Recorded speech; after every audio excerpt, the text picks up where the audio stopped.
this is the sensation we're wanting you to begin to feel, that if you will just stop going against the direction that you're wanting to go, you will begin to feel the relief. And now you know that your choices these are your only choices, worse or better.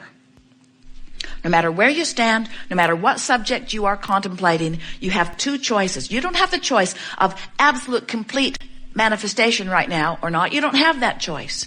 You don't have the choice of knowing every answer to every question you've ever wanted to know right now. You don't have that choice.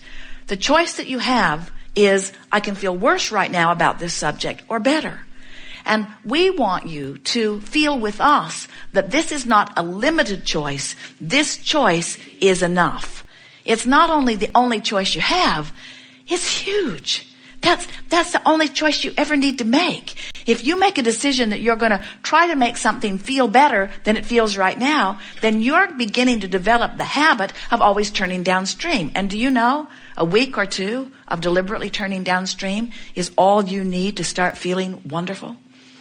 And do you know, 30 days of feeling wonderful is all you need to manifest the biggest of dreams you've ever had?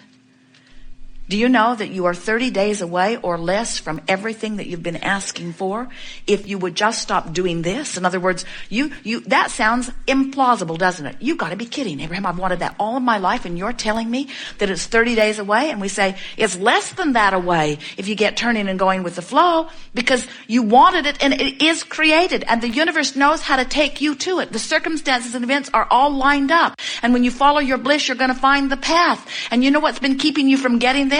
Keep going that way. No, I'm not. You say, yes, you are. We say, you're going that way. Well, I don't mean to go that way. I don't want to go that way. I want to go the other way because I'm miserable going this way. You're going that way. I know, but I hate going this way. I don't want to go this way. You're still going that way. Well, it's not my fault that I'm going this way. You're still going that way. It's my mother's fault. Still going that way. Maybe it's karmic. Maybe it's from a past life. You're still going that way. Well, it's not fair that I'm going this way. You're still going that way. Well, what am I doing wrong? You're still going that way. Well, how am I going to get this boat turned around? You're still going that way. I need to turn the boat around. I want to get this 30-day thing underway. I want to go the other way. You're still doing that thing. Well, Abraham, this seems impossible. You're still going that way. Well, just tell me what to do. Pet your cat. Quiet your mind. Stop watching those programs that inflame that. Stop talking to those people that talk about those things that keep you pointed that way. Look for reasons to feel good. Make a list of positive aspects. Buy a notebook and make lists of positive aspects. Look for things to appreciate. In other words, you can't think about that and something else at the same time. So when you try to find something else, so it really is about think and feel, think and feel, think and feel, think and feel, think and feel. And at first, you're going to think and feel and think and feel and think and feel and think and feel and think and feel, because that's how you've been thinking and feeling, and that's what law of attraction's giving you. But before you know it, you're going to think something that feels not so much that way. And as you do, as you withdraw your attention, do you know when you sleep, your boat turns around every time? When you go to sleep, your boat turns around in the stream every single time. And when you wake up, you say, oh yeah, what was I mad about? And you turn back around. But if before you go to bed, you could say, while I sleep, my boat's going to turn around. And when I wake up, I'm going to lie in bed and I'm going to think about the positive aspects of my life. Now when you wake up, you get a little momentum going this way. And it doesn't take very much effort of getting them. Now we're really making this sound like you are an upstream crowd. And you're not. But relative to those things that you want that have not been coming to you, you have been an upstream thinker. You have been. Otherwise, you'd have what you want. So if you don't have enough money, you've been more this way upstream than you have downstream. If your relationship is not pleasing you or is missing altogether, you've been thinking more about things that make you feel bad relative to that than good. If you are not in your body feeling the way you want to, you've been thinking more upstream about it than you have down. If you're overwhelmed in your life, you've been thinking much more about how much you have to do than about the ease in your life. In other words, the universal law of attraction never yields to you something that is different from your vibrational frequency. So when you say, okay, I get it. I can find softer thoughts. And every day I'll get better at it. And as you do, you'll turn and go with the current. And immediately you'll start feeling better. And people who are watching you will say, what's changed? Did you get that job you were looking for? Or did you get over that illness? Or did the money that you need come in? And you'll say, no. Then why are you so happy? I know it's illogical to say. Because what I thought I needed to be happy hasn't happened yet. I've just stopped doing what was making me unhappy. And I felt better. And then say to them, and I think I'm on the right track. I just don't think you can feel this good without good things beginning to flow into your experience. And we say, those would be the most accurate words that you could ever speak. You can't feel negative emotion and let the good stuff in, and you can't feel positive emotion and keep the good stuff out. You just can't. When you get turned correctly in the stream, and correctly we mean going with the flow of that which is your natural inheritance, all good things will flow to you. So what are we talking about here? We're talking about utilizing your guidance system to know what's upstream and what's downstream. We're talking about you using 2 points of vibrational relativity in order to know. Just like the navigational systems in your vehicles, Jerry and Esther have 4 different kinds now. But they all operate on the same premise. The system knows where they are. They program in their desired destination, and then the system gives them turn-by-turn directions of how to get from where they are to where they want to be. The other day, they bought a new system. It's a Garmin. It's their favorite by far. And it's a portable system, and it's in their tow car. But they plug it into the cigarette lighter, and it sits on a little sandbag so it can be moved from vehicle to vehicle. So Esther unplugged it from the car and put it in the monster bus as they began to drive. And she programmed Pioneer, which is in the bus, and Garmin, which is the portable system. From where they are, she programmed them to the same destination. So now she says to Jerry, I'm in good hands. You can go back and do whatever you need to do. I have guidance. And off they go.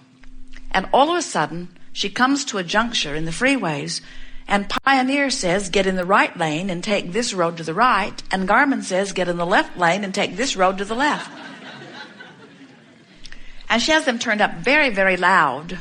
And then she hears Jerry piping in from the back about something. And she says to all of them, I'm not listening to any of you. I'm going to do what I'm going to do. Because she realized she was in a sort of critical position. She was in 6 or 7 lanes of traffic. Everyone was driving at breakneck speed. She's 70 feet long, about moving 70 miles an hour, and she's getting mixed messages about which way to go. It was chaos for a moment, almost a panicked sort of feeling. That feeling of indecision, that feeling of undecidedness, that is a horrible situation to be in. And yet, you put yourself in that situation all day, every day, when you say, what do you think? What do you think? What do you think? What do you think, political party of mine? What do you think, religion of mine? What do you think, ancestor of mine? What do you think, mother of mine, father of mine, partner of mine, peer group pressure of mine? What do you think? What do you think? What do you think? And if there are 10 of them, they think 10 different things. If there are 20 of them, they think 20 different things. In other words, they're thinking a lot of different things. And if you are trying to listen to the voice that is the loudest, you have an uncomfortable situation going on where all along you have an intuitive gut feeling that if you learn to listen for it, you will not be confused about which way to go. And so we call that using the vibrational relationship between who you are, letting yourself be in this moment, and who you have become. And that's the thing that we most want you to leave this gathering knowing. You didn't come into this physical experience instead intending to stand in this static place, not evolving or expanding. You knew, in fact, the reason that you came was you knew that the variety would cause you to constantly become more, and that your guidance would then call you toward the more that you had become. So when you have a feeling of unfulfillment, what it means is your life caused you to ask for something that for some reason you're not letting yourself go to. And the majority of the time that you're not allowing yourself to go to it is because somebody has trained that out of you. Your natural impulse is always to follow your bliss. And when you're little, you do that until somebody says to you, it's inappropriate for you to be pleasing yourself all the time. And you want to say, no, it isn't. I'm sure I'm right. They say, no, you are not supposed to please yourself. And in very short order, you learn, because they're bigger than you are, that sometimes it goes better for you initially if you please them. Because most of them are still trying to control the conditions, and they convince you, when you do that, I feel bad, and when you do that, I feel good. So you should do what makes me feel better. Which works out all right for you when there's just one of them, but get two of them plugged in and trying to give you guidance, it makes you a little crazy, or more, you see. And so then it seems that the only way a little tyke can grow up and feel any reasonable happiness is if his family can get him into a culture where everybody thinks pretty much the same. So he doesn't have these split messages going on. And do you know that's what so many societies are doing? They want to put their children in special schools, and they want to keep their children from being exposed to this, and they want to cloister them. They want to put them into a dark cave where they cannot be exposed to things that might cause them some concern or some confusion. And what we're wanting you to do is to get out into the light and to activate your own guidance system so that you are not afraid, but instead you are confident that under any and all conditions you can tell which direction to go. Because the call of Source, once you begin to listen to it, is an undeniable call. You'll get so wise that you'll know that Source always calls you toward kind words, never critical words. You'll get so sensitive to the call of Source that when you're hating someone for their color, for their religion, for their whatever, you'll get so sensitive to the call of Source that you'll know, I am violating the very premise from which I was born and to that which I have become. Hatred does not become me, you will discover. When you find fault with yourself, you'll come to know that's me choosing to think about myself in a way that Source never does, and I'm splitting my energy. When you hate someone else, you'll realize I'm finding a thought that Source would never find, and I'm splitting my energy. When you drop bombs in the name of God, no matter which side of the battle you're on, we promise you your energy is split. You never, ever, ever do anything like that from your place of alignment with Source. It's always from your place of disconnection, from your place of fear, from your place of not knowing about the stability of your life experience. When you're tuned in, tapped in, turned on, and in alignment with that which is Source, everything that comes from you feels good as it comes forth from you. And so, in time, with a little bit of practice, worse, better, worse, better, worse, better, worse, better, you'll get so in sync with the natural rhythm of who you are that you will be able to look at something that is abhorrent in nature, maybe the behavior of your government or someone else's, maybe the behavior of someone in your community, maybe the behavior of someone in your family or in your relationship. And you will be so accustomed to be in alignment with Source that you can see them in their behavior, in their condition that is abhorrent. And you will still be able to see them through the eyes of love because you have discovered what unconditional love really is. Unconditional love is training myself into the rhythm of who I am, rather than responding to the conditions. Unconditional love is tending to my vibration first and then experiencing what law of attraction yields to me as a result of that, rather than looking out into an environment and attempting the impossible, which is to control conditions. You can't control your children, have you noticed? And when you try, they don't like you. And you don't like you either. When you understand that they've got guidance within them, and when you let your dominant intent be to live your life by example, which is to get in the flow of that which you are and be in alignment with that which you are as much as you can. When you set that example for your children, you teach them self-sufficiency. You teach them the only place that they will ever really find freedom and empowerment. You teach them that freedom and empowerment comes from personal alignment, and then they can go out into the world without hating and without altering conditions, and they can live happily ever after, going with the stream, living out the legacy